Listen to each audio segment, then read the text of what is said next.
زندگی بھر جسم اور شعور کئی منزلوں سے گزرتے رہتے ہیں۔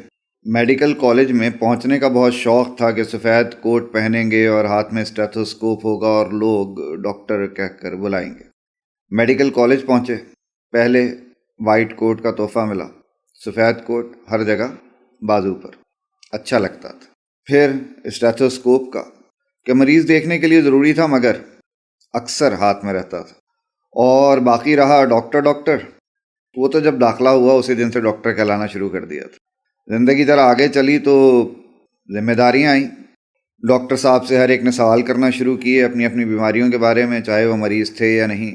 فائنینشیل انسٹیٹیوشنز میں آتے جاتے یا کہیں انٹرنیشنل سفر درپیش ہوتا تو پھر ایک ایکسپیکٹیشن تھی ہر ایک کی لفظ ڈاکٹر کے ساتھ جڑی ہوئی۔ آہستہ آہستہ چیزوں کو چھپانا شروع کر دیا۔ سب سے پہلے وائٹ کوٹ چھپایا، پھر اسٹیتھوسکوپ دراز میں رہتا تھا یا بیگ میں، جب ضرورت ہوتی تو اسٹیتھوسکوپ باہر آتا اور پھر نظروں سے اوجھل۔ وائٹ کوٹ کی ضرورت ویسے بھی اسٹیتھوسکوپ آنے کے بعد انا کو اتنی تھی نہیں، اس لیے اسے چھوڑتے ہوئے کوئی زیادہ دکھ بھی نہیں ہوا۔ ہاں، ایک ٹائٹل تھا ڈاکٹر جو اب تک ساتھ چلتا ہے، مگر جہاں جہاں سے ہٹا سکتے تھے ہٹا دیا۔ بینک والوں کو کہا ڈاکٹر کی جگہ مسٹر لکھ دو، اور بھی جہاں جہاں سے ڈاکٹر ہٹایا جا سکتا تھا دوبارہ مسٹر ہو گیا۔ اب جہاں ضرورت نہ ہو وہاں اپنے آپ کو کسٹمر سروس ایجنٹ کہہ کر بات گھما دیتے ہیں۔ اس کی شاید ایک بہت بڑی وجہ یہ ہے کہ اب میں ڈاکٹر ہوں، اب مجھے بتانے دکھانے کی ضرورت نہیں۔ ہمارے ایک دوست ہیں ڈاکٹر شاہد گیلانی صاحب، کہنے لگے ہم جوان تھے، میڈیکل کالج کے دن تھے، سنا برف باری ہو رہی ہے تو دوستوں کے ساتھ مری جانے کا پلان بنا لیا۔ مری پہنچے، برف باری ہو رہی تھی، ہم نے جلدی جلدی ایک ہوٹل ڈھونڈ کے اس میں سامان رکھا اور سب دوست باہر سڑکوں پر رات گئے تک برف باری انجوائے کرتے رہے۔ پھر جہاں سے جو ملا کھایا اور اس کے بعد اپنے کمرے میں واپس پہنچے تو کسی نے سونے کی ٹھانی، کسی نے پتے نکال لیے اور کچھ لوگ خوش گپیوں میں مصروف ہو گئے۔ پھر سحر کا وہ وقت آیا جب ہر ایک کی آنکھ لگ جاتی ہے۔ اس وقت اپنے آپ سے لڑنا شروع کیا کہ نہیں یار، جب اتنا کچھ عیاشی کے لیے کر سکتے ہیں تو تھوڑی سی دیر اور فجر کے لیے بھی جاگ لیتے ہیں۔ فجر کے وقت باہر نکلے، رستہ پوچھا۔ ہم پہاڑ کے اوپری حصے پر تھے اور مسجد ذرا سے نیچے کی جانب۔ بہرحال گرتے پڑتے مسجد پہنچے تو پتہ چلا پانی ٹھنڈا ہے، کسی وجہ سے گرم پانی بند ہے۔ ٹھنڈے پانی سے وضو کیا، دیر ہو چکی تھی، ہم نے بہرحال نماز پڑھی۔ نماز پڑھ کے اٹھنے لگا تو ایک بزرگ پاس بیٹھے ہوئے کافی دیر سے دیکھ رہے تھے، کہنے لگے بیٹا آپ نماز دوبارہ پڑھ لیں۔ میں نے ان سے پوچھا وہ کیوں؟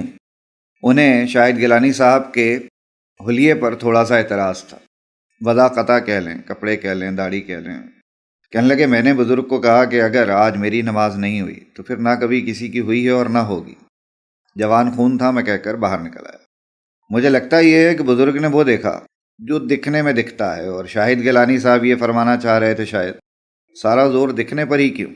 یعنی بے شمار لوگ ہیں جو بہترین کپڑے پہنے، بہترین گاڑیوں میں بہترین قسم کی داڑیاں بنوانے جاتے ہیں اور اس کے بعد بہت جگہ آتے جاتے ہیں، مگر مسجد اس میں شامل نہیں۔ اگر سب تیاریوں کے بعد مسجد آ کر نماز ہی پڑھنی تھی تو وہ تو میں نے کر لیا، تو پھر ایک یہ چھوٹی سی بات پر اعتراض کیسا؟ یعنی دکھائی دینا زیادہ ضروری ہے یا ہونا؟